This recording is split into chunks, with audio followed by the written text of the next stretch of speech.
Welcome, dear friends. And today I will share with you a heartwarming story of a mother's unwavering love and the power of hope to overcome even the darkest of times. Enjoy the story. Sarah Taylor watched with growing dread as her husband John paced back and forth across the living room of their modest suburban home, his face etched with anger and frustration. He had become increasingly irritable and on edge lately, ever since their 8-year-old son Michael had fallen ill with a rare autoimmune disorder. Sarah flinched as John abruptly halted his pacing and fixed his cold blue eyes on her. Without a word, he turned and stalked out of the room. A moment later, she heard him banging around in the kitchen, presumably making himself a cup of tea. It had become his coping mechanism lately. Heart pounding, Sarah hurried after him. She found John hunched over the kitchen counter, his hands shaking as he tried to spoon sugar into a mug. Gently, Sarah took the spoon from him and finished preparing the tea. "Here, honey, let me," she said soothingly, handing him the steaming mug. "Listen, I know Michael's medical expenses are putting a strain on us financially, but the doctor said this treatment will make a huge difference. He'll only need checkups once a year after this until he's older and his immune system is stronger." John took a sip of tea and glowered at her over the rim of the mug. "And how long is that supposed to take, huh? How many more years are we going to be hemorrhaging money on all this?" "John, please," Sarah pleaded.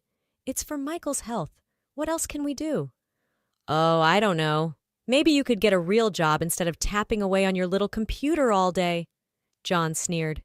"Bring in some actual income for once." Sarah recoiled as if slapped. "That's not fair. My remote editing work may not pay as much as your job, but I'm doing what I can. We're in this together." "Are we?"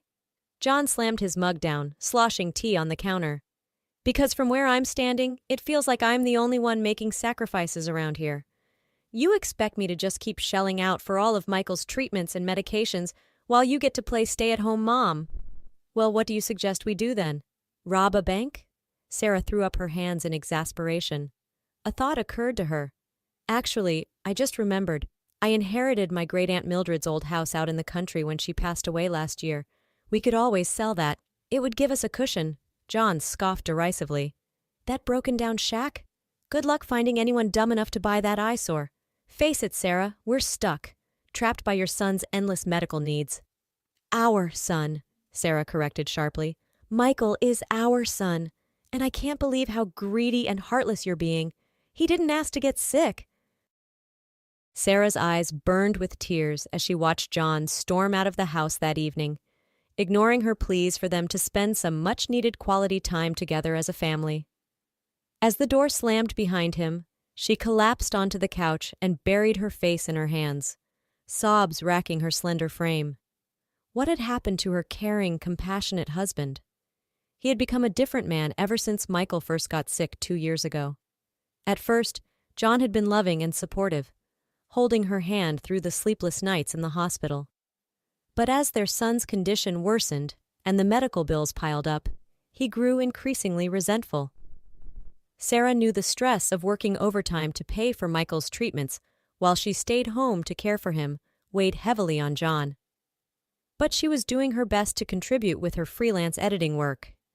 It just didn't bring in as much money as John's corporate management job. And Michael's weak immune system meant he got severely ill and had frequent complications, preventing him from regularly attending school. Even their doctor said what Michael really needed was an extended stay at a specialized children's medical facility down south, where the warm climate and advanced treatments could bolster his health. But the cost was astronomical. "If only John could see I want that for Michael too," Sarah sighed to herself. "I'm not trying to sabotage him. I just want our little boy to be healthy and happy." With a sinking heart, Sarah realized John might not be coming home that night. He had started disappearing more frequently, sometimes staying out until dawn. At first she had worried, but now she almost hoped he would stay away. His unpredictable rages frightened her. Wearily climbing the stairs, Sarah peeked into Michael's room and found him fitfully sleeping, his face pale and clammy. Her heart ached seeing him so frail. He must have overheard her fighting with John again. Sitting on the edge of his bed, She gently stroked his dark hair, murmuring soothing words until he settled. Sarah didn't get a wink of sleep that night, her mind churning as she stared at the empty pillow beside her. When morning finally dawned, she was up fixing breakfast, determined to stay strong for her son. The jangle of keys in the front door made her tense. John was finally home. Bracing herself, she stepped into the foyer, only to reel back in shock. John wasn't alone. He had his arm slung around an unfamiliar young woman, her face heavily made up, her dress far too revealing for 9 a.m. Who's this? Sarah stammered, eyes wide. This is Tina, John announced with a smirk. She's the new lady of the house, so I'd show some respect if I were you. What? Sarah could barely process his words. What are you saying? John stepped forward, towering over her. I'm saying you and Michael need to pack your bags and get out. Today. This is my house, and I won't have you disrespecting me by questioning my decisions. Sarah gaped at him in growing horror. You can't be serious, John. Where will we go? What about Michael's treatments? He needs stability. Not my problem anymore. John crossed his arms. Why don't you take him to your dear old auntie's house in the boonies? It's not like you're fit to raise him in the state he's in. Please, John, don't do this, Sarah begged, tears streaming down her face. He remained unmoved. I'll be generous and give you an hour to pack. But after that, I want you gone or I'm calling the cops. Don't worry, I'll be filing the divorce papers myself. Should be a clean break since the house is in my name. Legs shaking, Sarah stumbled up the stairs in a daze and began throwing clothes and toiletries into a suitcase for her and Michael. She made sure to grab their documents and the emergency cash she kept hidden away, hands trembling as she zipped the bag shut. Mommy, what's happening? Michael stood in the doorway, rubbing sleep from his eyes. Swallowing her tears, Sarah knelt and pulled him into a tight hug. We're going on a little trip, love. An adventure to the country. Doesn't that sound fun? She helped him dress and shouldered their bags. With one last heartbroken look around their home, Sarah took Michael's small hand in hers and guided him out to the unfamiliar car in the driveway where Tina sat filing her nails. Thanks for ruining my life, kid, Sarah drawled as they loaded their bags. Enjoy it while it lasts. Someday John will do the same to you. Taking Michael's hand again, she began walking briskly down the peaceful suburban street, trees lining the sidewalks. She had to get as far away from here as possible. I hope Daddy Y will be okay, Michael said, his voice quivering. Isn't he coming with us? Sarah had to bite her cheek to keep from crying. No, baby, I'm afraid it's just you and me now, but we'll be okay. I'll make sure of it. Daddy just needs some time. She glanced back at their house, a tear escaping down her cheek. I hope one day he realizes God sees everything he's doing and shows him the light. But for now, it's you and me against the world, little man. They walked for nearly an hour, Sarah struggling under the weight of their bags, while Michael did his best to keep up, his energy fading. When she could see he was starting to stumble, Sarah stopped and knelt down to his level. I'm so sorry, sweetheart, she said, pushing his sweaty bangs back.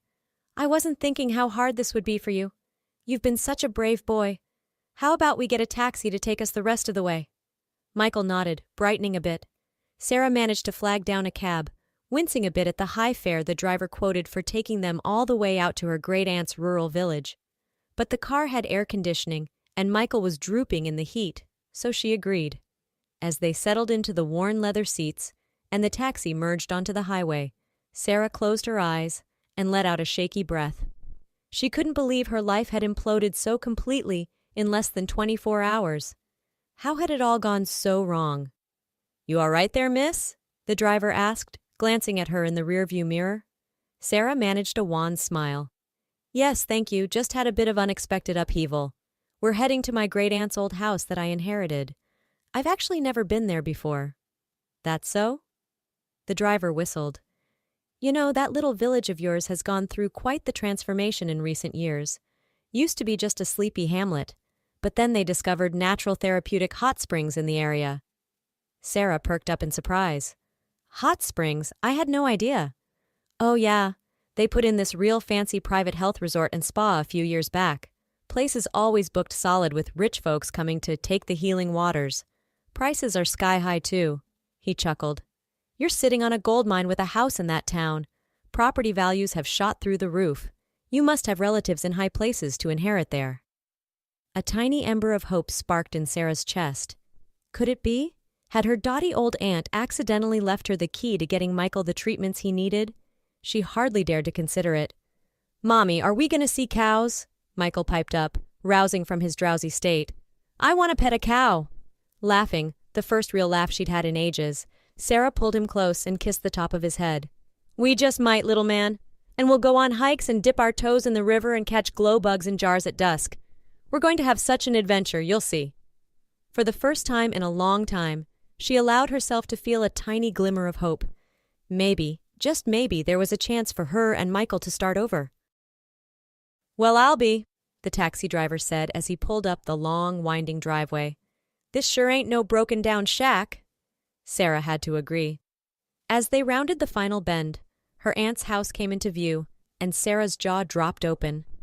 Far from the ramshackle cottage she had expected, the house was a grand Victorian affair, with turrets and widows' walks, sprawling green lawns and colorful gardens surrounding it. It was like something out of a fairy tale. "Wow, Mommy, it's a castle!" Michael crowed in delight. Still in a state of shock, Sarah paid the driver and climbed out, barely feeling the weight of the bags now. She took Michael's hand and together they approached the house. Everything about it was charming, from the intricate gingerbread trim to the welcoming red front door. "Great Aunt Mildred, your house is beautiful," Sarah murmured, though she had never met the woman. They had just climbed the porch steps when the door swung open, and a smiling middle-aged man stepped out. He had a friendly, open face, with laugh lines around his bright blue eyes. "You must be Sarah," he exclaimed, coming forward to shake her hand vigorously. "I'm Jack Carson. I own the resort next door. Your Aunt Millie and I were dear friends. She told me all about you and made sure I kept an eye out for when you arrived." "It's lovely to meet you," Sarah said, finding herself smiling back at his enthusiasm. She glanced around. "This house is not at all what I expected. I had no idea Mildred lived in such a glorious place." "She was full of surprises, old Millie," Jack said fondly. "Sharpest card shark I ever met. Why don't I give you the grand tour, and then we can discuss the spring?" "The spring?" Sarah asked as she and Michael followed him inside, marveling at the spacious, sunlit rooms filled with antiques. "The therapeutic hot spring that made this area famous," Jack explained. "It happens to be located on your aunt's, well, your property now. Millie and I had an arrangement. She let my resort guests have access to soak in the healing waters, and in exchange, I paid her a tidy monthly sum." He named a figure that made Sarah nearly drop the bag she was holding. "That much? Every month?" Jack misinterpreted her shocked silence. "Now, I'm more than willing to continue that arrangement with you as the new owner. I know it's not as much as I could be paying, but your aunt and I felt it was a fair—" No, it's more than fair," Sarah cut in quickly. "I'm just stunned is all. This is beyond generous. Are you sure? I don't want to take advantage." "Trust me, it's a drop in the bucket compared to what we bring in." Jack waved a hand. "Millie adored you, you know. You were her one regret, that she didn't connect with you more before she passed. I think she'd be tickled pink to know you and your boy can have a fresh start here." Tears pricked at Sarah's eyes, and she blinked them back. "Thank you, Jack. Truly. This means everything." 6 months later, Sarah almost didn't recognize her own reflection as she brushed her hair at the antique vanity. Her skin was glowing, her eyes bright, her smile unforced. For the first time in years, she looked happy, content. Life in the village had been the balm her broken little family needed. The bucolic days spent exploring the woods and streams, the cozy evenings curled up together reading books, the delicious country meals that Sarah took such pride in preparing with fresh ingredients. It was like something out of a dream. But the biggest change of all was in Michael. With plenty of sunshine, clean air, and space to roam, his health had improved dramatically. His cheeks were pink now instead of sallow, his limbs sturdy instead of spindly. He still needed his treatments, of course, but Jack had put them in touch with a local specialist who came out to the house. The improvement was remarkable. As for Jack himself, he had become a steady, comforting presence in their lives. Patient and wise, with a silly streak that never failed to make Michael giggle, He seemed to sense when Sarah needed a helping hand or a listening ear.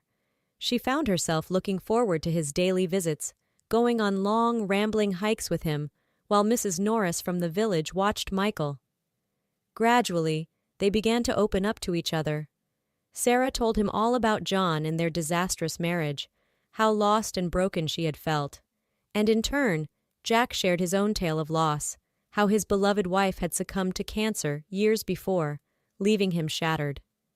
Moving here, building this place, it gave me purpose again, he said contemplatively, as they sat on the porch swing, watching the sunset paint the sky in streaks of gold and pink. Millie, bless her, she wouldn't let me wallow. Kept telling me I had too much love left to give to shut myself away. He turned to Sarah, his eyes soft. I think she was right. We've both been hurt, no denying that. But maybe this is our second chance. To heal. To live again. Hesitantly, he reached out and brushed a stray tendril of hair from her face, his calloused fingers gentle. Sarah shivered at his touch, her heart fluttering wildly. Jack, she breathed, scarcely daring to believe this was real. That after everything, she could dare to dream of happiness again. A harsh screeching of tires on gravel shattered the moment. Startled, they leapt apart and turned to see a familiar black BMW come barreling up the drive. The engine roared as the sleek black BMW skidded to a stop in a cloud of dust. Sarah's heart plummeted as an all-too-familiar figure unfolded himself from the driver's seat. John. He looked terrible, his face haggard and ashen, his clothes rumpled, but his eyes burned with a manic light as he stalked towards them. Well, well, isn't this cozy? He sneered, taking in their intimate positioning on the porch swing. My wife, shacking up with some hick in the middle of nowhere.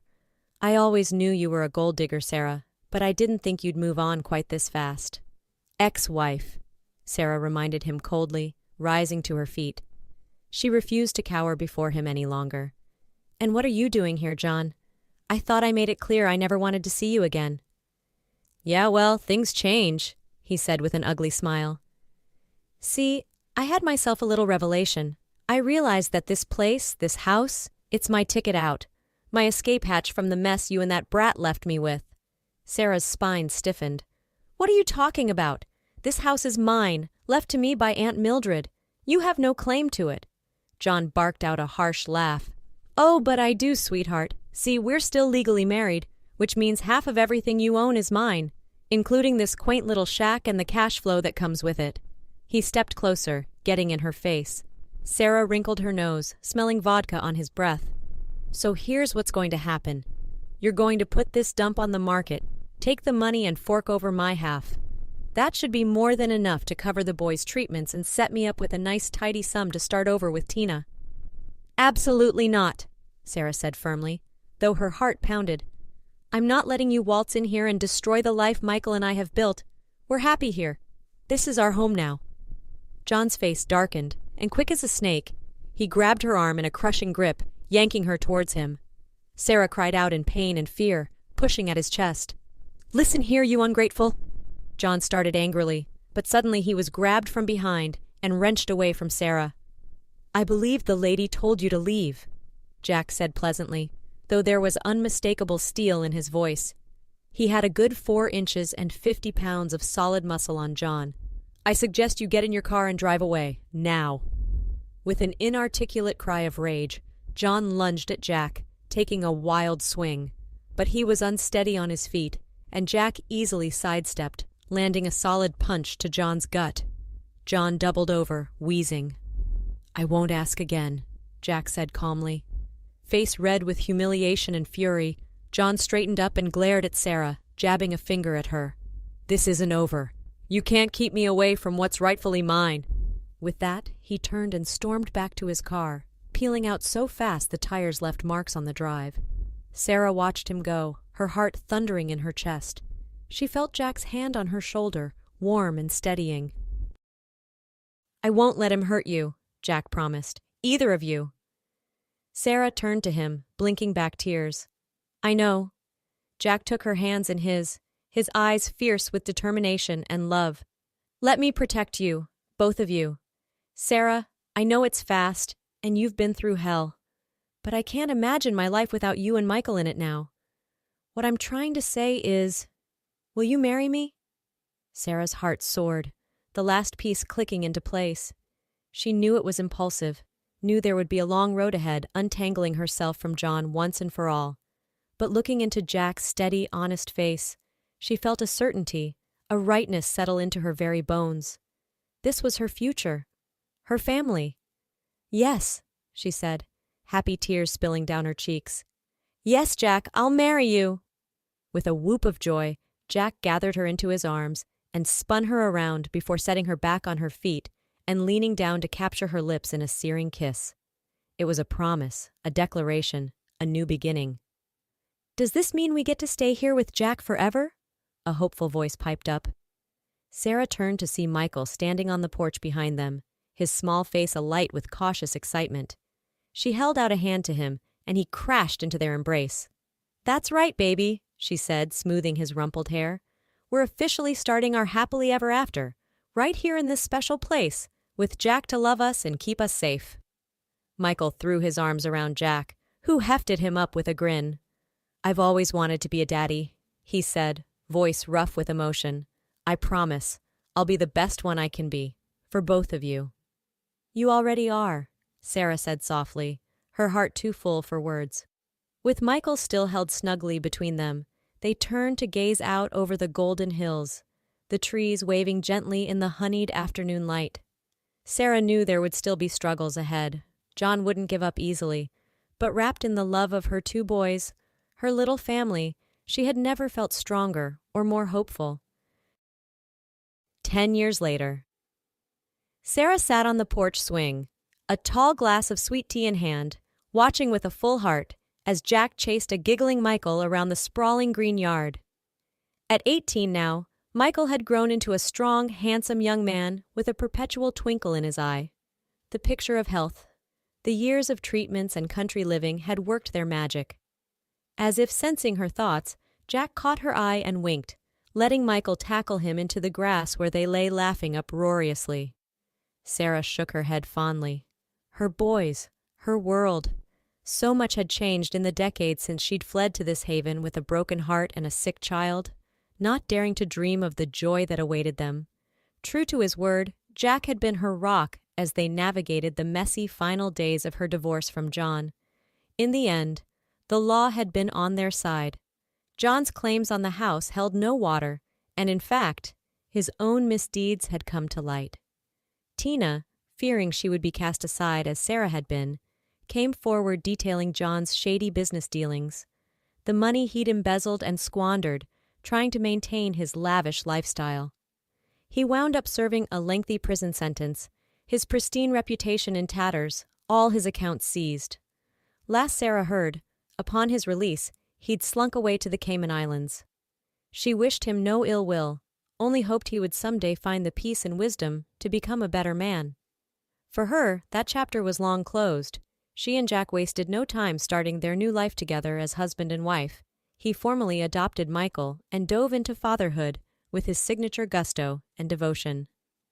When Sarah discovered she was pregnant a year into their marriage, he wept with joy. Now their daughter Millie, named for her dearly departed aunt, came charging out of the house, her dark curls flying and cheeks pink with exertion. At 8, she was the spitting image of Sarah, a precocious imp who ruled the roost. "Mommy, Daddy, Mikey, come quick!" she hollered. "Nana and Pops are here." Ah, yes, Sarah had nearly forgotten. Jack's parents were coming to stay the weekend, a visit they all eagerly anticipated. Rising to greet her in-laws, Sarah took a moment to savor the perfect tableau before her. Her lively children, her adoring husband dusting grass off his jeans, the tidy but warm grandeur of the house, the glittering of the sun off the burbling creek that ran through their property. To think she had once believed that happiness existed only in fairy tales. Now she knew better. Oh, their life wasn't perfect. There were still skinned knees and spats over homework, busy schedules and misunderstandings to work through. But underneath it all was a bone-deep contentment, an unshakable foundation of love and family. Slipping her arm around Jack's waist, Sarah tilted her head up for a kiss, which he gladly supplied. His eyes crinkled down at her, bright with adoration and the weight of all they'd overcome to get here. "Happy, Mrs. Carson?" he murmured against her lips. "Incandescently," she replied, and sealed their perfect moment with another kiss beneath the blue sky. At peace, at home, at last.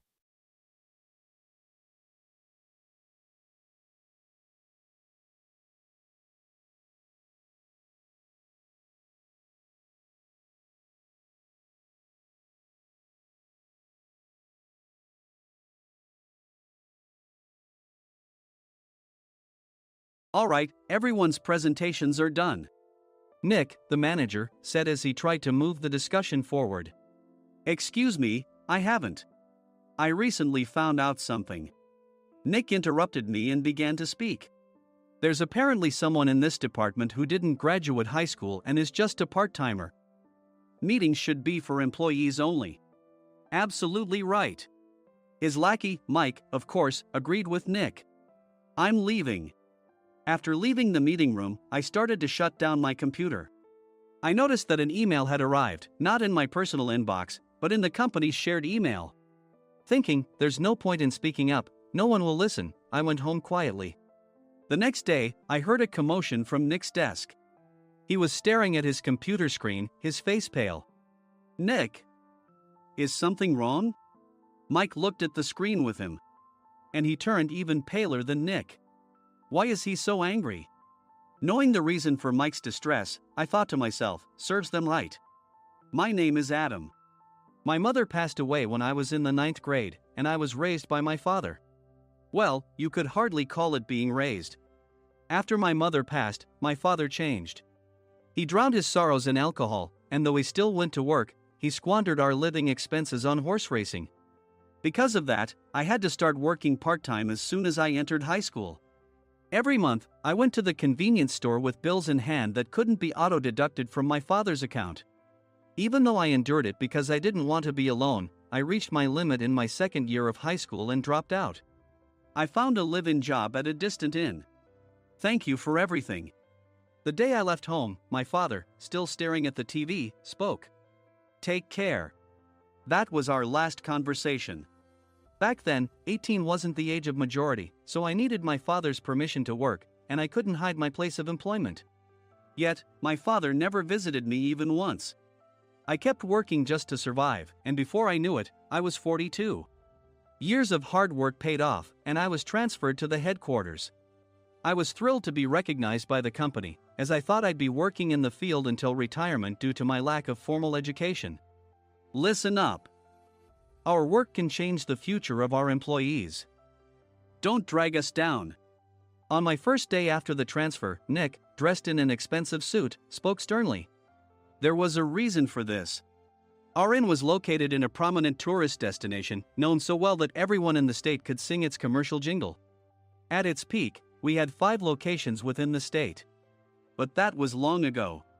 Due to financial difficulties and aging facilities, only the place where I had worked for many years and the original establishment remained. I was prepared to lose my job anytime, but now there was a glimmer of hope. With the rise of social media, the tourist area where the inn was located started gaining attention again. Depending on how hard the sales department, where I was transferred, worked, we could either thrive or be forced to give up this prime location to the new hotel chains continuously popping up. For Nick, who had switched careers from another industry to strengthen our sales, this was a battle he couldn't afford to lose. I understood why he had to be strict. I will do my best. Nick sneered at my enthusiastic declaration. Did you not hear what I said? I'm sorry. I thought I was listening carefully.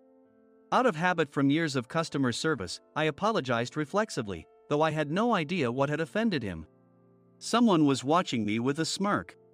In this department, there are those who are expected to excel and those who have been shoved here because they have nowhere else to go. You are the latter. It was Mike, the section chief. He's 7 years younger, at 35. But he was called to headquarters much earlier than I was and had been moving around within the headquarters ever since. I'm not jealous, but I can't accept that he's my boss. Graduating from a prestigious university, he has an unusually high pride and caused many problems as a newbie, making things very difficult for me when I was the front desk leader. When I found out Mike was transferred to the sales department a month before me, I was disheartened. Mike is right. With just a middle school diploma, there's not much you can do. Don't even think about achieving results. As if I didn't exist, Nick remarked, "I'm thirsty." Mike eagerly ran to the coffee maker. It seems Mike is Nick's lackey.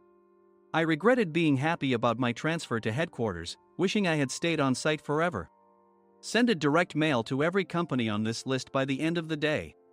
Nick only assigned me tasks that even a new graduate could handle. What? There are over 1,000 companies. You want me to send to all of them by today? Yes, if you and your fellow misfits split the work, even those with nowhere else to go should finish by today. I glanced at the employees typing away expressionlessly. They were worn out from customer service, only thinking about leaving on time, or were women reassigned after having children, with zero motivation for work. Even Sam, a new graduate from the same university as Mike, who was supposed to be among the expected achievers, had no enthusiasm for the job, having joined the company wanting to do customer service. "I don't care what they say, I plan to quit anytime," he said.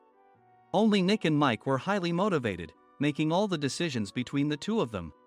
I originally only wanted to work at the inn to survive and had no particular attachment to this job. I swallowed my words, thinking I had no right to reprimand them. About a month after the transfer, Nick told us with a frustrated look, "To commemorate the 50th anniversary, we've decided to create a plan exclusive for one group per day." Originally, Mike and I were supposed to come up with it, but our president, Mr. Thompson, insists on hearing everyone's opinions. "So, you all get a chance." As Nick explained, Mike began handing out prints. "Make sure not to embarrass Nick. If your ideas are half-baked, you'll have to redo them." It seemed that they had printed his handwritten notes by Mr. Thompson, which included several questions and a section for free responses. It made sense why Nick had to seek our input, given that all responses had to be submitted to Mr. Thompson. We were given a week to think about it, and a meeting was scheduled to compile our ideas. My plan is to let guests enjoy both the old and modern America. Nick began the presentations. Guests would watch a master confectioner at a nearby traditional sweet shop make sweets in front of them. The welcome drink would be premium tea in a bottle. Nick's plan was certainly attractive. After his presentation, Nick called on us to present in the order we were seated. Just as I stood up for my turn. "All right, everyone's presentations are done." "Excuse me, I haven't. I recently found out something." Nick interrupted me. "There's someone in this department who didn't graduate high school and is just a part-timer." He was likely talking about me. I joined the company as a part-timer and was made a full-time employee when I turned 20. That was 20 years ago, so Nick and Mike probably had no chance to know until recently. Meetings should be for employees only. Absolutely right.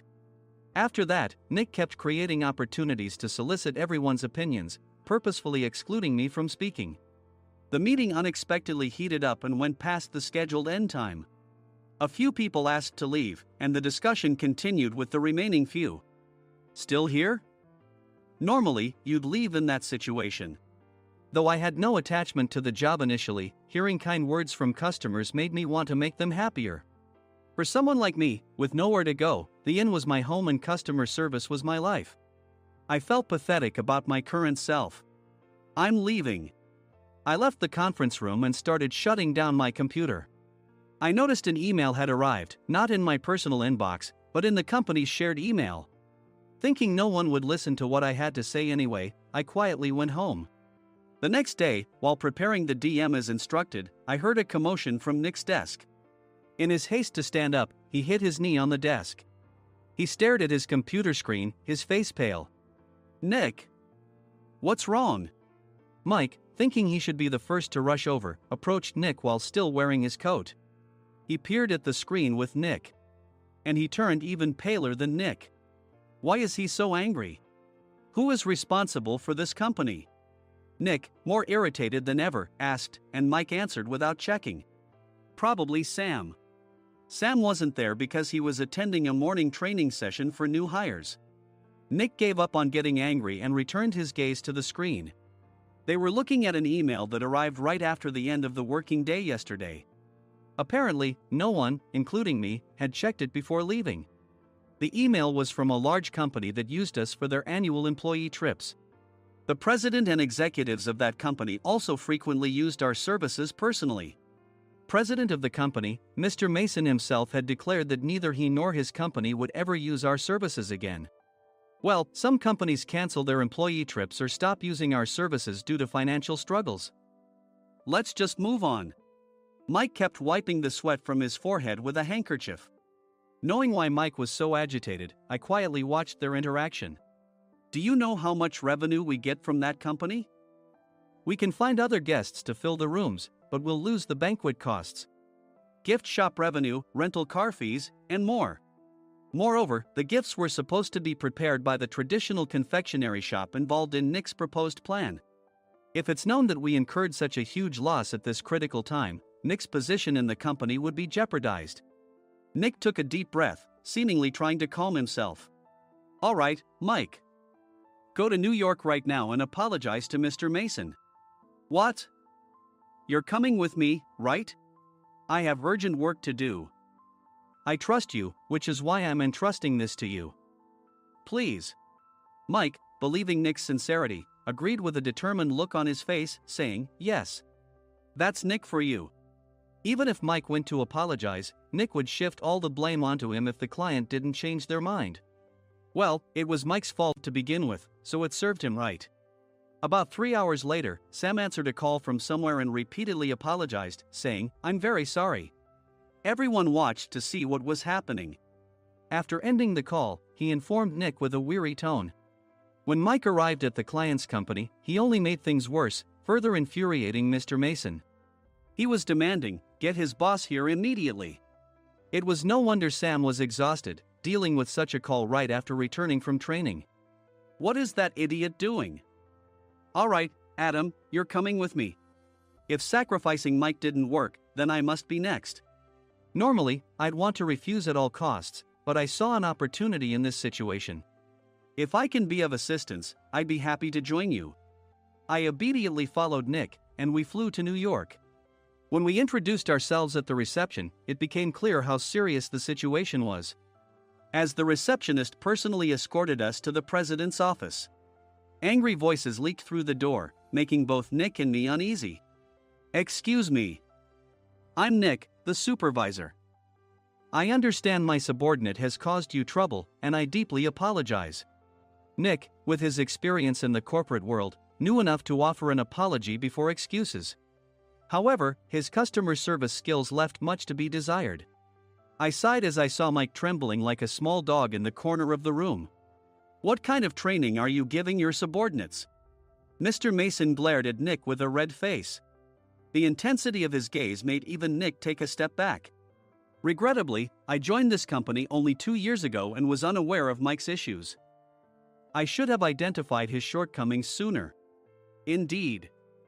I should have realized sooner. No sensible person would come to apologize and then give a lengthy presentation on the drawbacks of not using their in. Nick froze, his mouth slightly open. Suspecting the worst, I picked up the documents that had fallen to the floor. It seemed Mike hastily prepared these documents on the plane, listing the disadvantages. Disadvantage 1: if you change the venue for the company trip, employees might suspect it's for cost-cutting reasons, leading to a negative impression. Reading it aloud half-jokingly, Nick snatched the papers from my hand and checked the contents with a furious expression. Among the stack of documents was a receipt from a nearby convenience store's copy machine. I felt a pang of dread, hoping he hadn't shown the receipt as well. What do you think he said when I asked what kind of nerve he had to do this? I'm very sorry. Faced with the dire situation, Nick must have thought there was nothing left to do but apologize. In a voice smaller than I'd ever heard from him, he uttered words of apology. He said, I'm a Harvard graduate. I don't believe I said anything wrong. Mike! What have you done? Forgetting his plan to pin the blame on Mike, Nick yelled loudly, even in front of Mr. Mason. I didn't do anything wrong. You're still saying that? Look at him. Mike pointed at me with a shaking hand. I was assigned to headquarters in my 20s and now I'm a section chief. This guy only made it to headquarters at 42. Everything I've done proves I was right. So why are we losing the contract? Having said his piece, Mike collapsed to the floor. Of course. You were sent there because you had nowhere else to go. Mike never expected to hear such words from someone he looked down upon. He lunged at me, and Nick hurriedly stepped in to stop him. Mr. Thompson told me Mike is a quick thinker, and to take good care of him. There's no way he was pushed aside. Don't make things worse here. He didn't say quick thinker, he said only quick-witted, didn't he? I don't remember that part. I recalled the many troubles Mike caused when he was a newbie. When Mike was on the front line, his pride was so high that he never apologized to customers. Customer service, especially in our job, doesn't work alone. It brings both good and bad situations. If the front staff or housekeepers made mistakes, or the cleaning company didn't properly clean a room, one had to apologize to the customers regardless of personal fault. Mike, in such situations, would never apologize, insisting he wasn't at fault. This often angered customers, and as the front desk leader, I frequently had to apologize on his behalf. He caused complaints and disrupted operations, which is why he was quickly moved to headquarters. In departments where he didn't interact directly with customers, his quick thinking was beneficial and things went well. But it seemed his flaws were starting to show. Corporate reservations are supposed to be entered into the system by the sales representative. But a quick check yesterday revealed that more than 10 items were missing from the client's reservation. The handover document clearly stated what needed to be prepared. Why didn't you enter it into the system? Why do we have to give them special treatment? Filling rooms near the banquet hall, setting up all the food in advance. Specifying the brand of wine, they're too demanding. No wonder he always angered customers, I thought, feeling a headache coming on.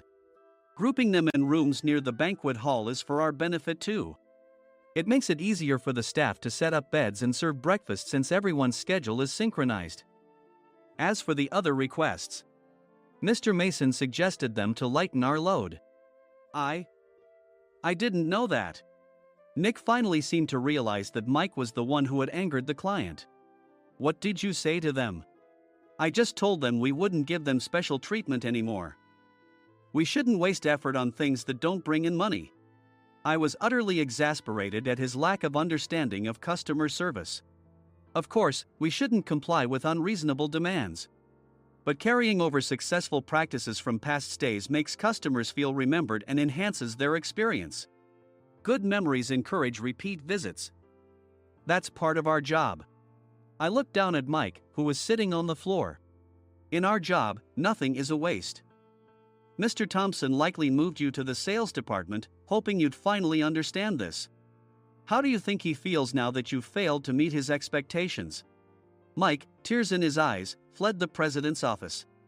I was amazed he still hadn't apologized. You have it tough, Adam. It's okay, we're all employees of the same company. I deeply apologize for this disrespectful incident. Especially after all the care you've shown us. If it weren't for you, Adam, I really would have stopped staying here. When I heard you were moving to the sales department, I was willing to reconsider if you handled it. Seeing us talk so amicably, Nick's face contorted. Do you two know each other? Adam's service is excellent. I always requested him specifically. Normally, we don't accept specific staff requests, but we made an exception for Mr. Mason, adjusting my shifts accordingly. He had personally stayed at our hotel just before my transfer, and during casual conversation, I mentioned, I'm moving to the sales department soon. If I hadn't told him then, things could have been much worse. Please continue to take care of us. I look forward to it. On the return flight, Nick awkwardly offered me a can of beer. It's still working hours. Of course, I had no intention of forgiving him for a single beer. Nick might try to pin everything on Mike and avoid any consequences. While pondering this, a startling fact came to light. Nick, the tea bottles for the plan have arrived. I handed Nick a bottle labeled with our inn's name. They look good. What are you talking about? These are plastic bottles. I had assumed we would use the trendy, high-end bottling tea. But what arrived were ordinary plastic bottles of tea with customized labels. The only unique aspect was the label, which had the inn's name, making it look customized. Upon further investigation, I discovered that a substantial amount of money was set to be paid to the tea company. It was priced like bottling tea. Does this plastic bottle really cost $100 each? The tea inside is specially blended for us. The extra cost is for that. Wouldn't it be better to use another tea company? Or is there a specific reason we must use this one? As Nick continued to make excuses, I showed him a printed email. I informed the tea company's president, Mr. Mitchell, that we discovered irregular payments and he confessed. He said you two were high school classmates and planned to split the extra money. That idiot. Why did he confess? That's not important. You should worry about yourself, this could turn into a police matter. Opening the bottle cap, I suggested. How about calming down with this tea? It supposedly has a relaxing effect. Nick drank the tea frantically. In the following days, decisions were made about their fates. Mike was reassigned to the General Affairs Department, with no chance of transfer or promotion, as per Mr. Thompson's orders. As for Nick, since the payment to the tea company hadn't yet been made, he narrowly avoided legal trouble. Instead, he was encouraged to leave the company, and to avoid further complications, Nick submitted his resignation. Rumor has it that connections between HR departments have made it difficult for him to find new employment. Even though it was good to have those two gone, something unexpected happened in the sales department. Everyone became motivated and united in refining the 50th anniversary plan. In the end, my plan was adopted. We collaborated with the Tourist Information Center to provide personalized guides. The plan, tailored to the number of guests, was truly special for the 50th anniversary. Hey, is Adam's family coming to stay? I immediately booked that special plan for my family. Sam noticed it on the reservation list and quickly picked up on it. Yes, I'm inviting my father. That's great. I might invite my parents too. I lacked the courage to face my father just as Adam. But here, with the confidence Mr. Mason praised, I felt ready. The 50th anniversary plan was a perfect opportunity to reconnect with my father. I hoped to bring back the days when we could laugh together as we once did.